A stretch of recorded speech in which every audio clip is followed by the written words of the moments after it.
এবার কি নাম বদলে যাবে রয়্যাল চ্যালেঞ্জার্স বেঙ্গালুরুর? আইপিএল শুরু হওয়ার আগেই মালিকানা বদল হয়েছে তাদের। ১৬,৭০৬ কোটি টাকায় বিক্রি হয়ে গিয়েছে আরসিবি। নতুন মালিক কি নাম বদলে দেবেন? জানিয়ে দিলেন নতুন মালিক অনন্যা বিড়লা। পাশাপাশি আরসিবি বিক্রির পর মুখ খুলেছেন দলের প্রথম মালিক বিজয় মাল্য। আইপিএলের সবচেয়ে দামি দল হওয়ার কৃতিত্ব নিজেকে দিয়েছেন তিনি। আরসিবি বিক্রি হওয়ার পর সমর্থকদের সবচেয়ে বড় প্রশ্ন দলের নাম নিয়ে। ২০০৮ সালে যখন আইপিএল শুরু হয় তখন এই দলের নাম ছিল রয়্যাল চ্যালেঞ্জার্স বাঙ্গালোর। পরে ২০২৪ সালে শহরের নাম অনুযায়ী নাম বদলে হয় রয়্যাল চ্যালেঞ্জার্স বেঙ্গালুরু। এবার কি সেই নামও বদলে যাবে? সমর্থকদের স্বস্তি দিয়েছেন অনন্যা।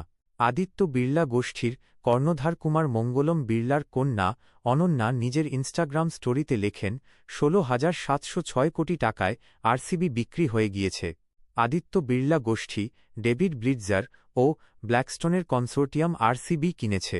তবে সমর্থকদের জন্য ভাল খবর যে আদিত্য বিড়লা গোষ্ঠী জানাচ্ছে দলের নাম রয়্যাল চ্যালেঞ্জার্স বেঙ্গালুরুই থাকবে। অনন্যা স্পষ্ট করে দিয়েছেন, হাত বদল হলেও নাম বদল হবে না কোহলিদের দলের। আইপিএলের শুরুতে ৪৪৬ কোটি টাকায় বেঙ্গালুরু কিনেছিলেন বিজয় মাল্য। তখন মুম্বই ইন্ডিয়ান্সের পর আইপিএলের দ্বিতীয় দামি দল ছিল আরসিবি। কিন্তু ক্রিকেটের স্বার্থে দল কেনেননি মাল্য। ঋণখেলাপি মামলায় অভিযুক্ত মাল্য ভারত থেকে পালিয়ে বর্তমানে ব্রিটেনে থাকেন। সেখানেই একটি পডকাস্টে মাল্য বলেছেন, আরসিবি কেনার একমাত্র উদ্দেশ্য ছিল আমার মদের ব্র্যান্ড রয়্যাল চ্যালেঞ্জের প্রচার। ক্রিকেটের প্রতি কোনো ভালোবাসা ছিল না। ২০১২-১৩ সালে বেঙ্গালুরুর মালিকানা নেয় British company Diageo PLC. Indian arm United Spirit লিমিটেডের মাধ্যমে আরসিবির কর্মকাণ্ড সামলাত তারা। ২০১৬ সালে আইনি জটিলতায় জড়িয়ে পড়েন মাল্য। ফলে তাঁর হাত থেকে সব ক্ষমতা নিয়ে নেওয়া হয়।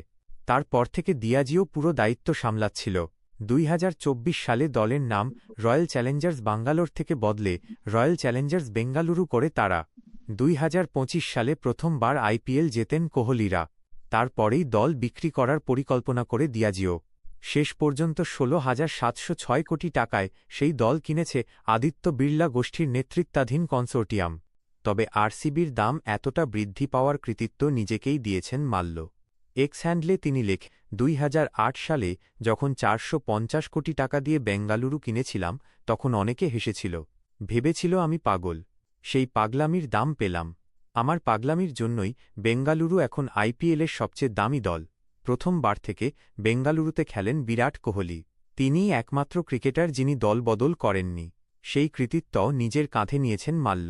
তিনি লেখেন, আরসিবি বরাবরই আমার মনের মধ্যে রয়েছে। সেই দলের দাম যে ৪৫০ কোটি থেকে ১৬,৫০০ কোটি টাকা হয়েছে তাতে আমি খুব খুশি।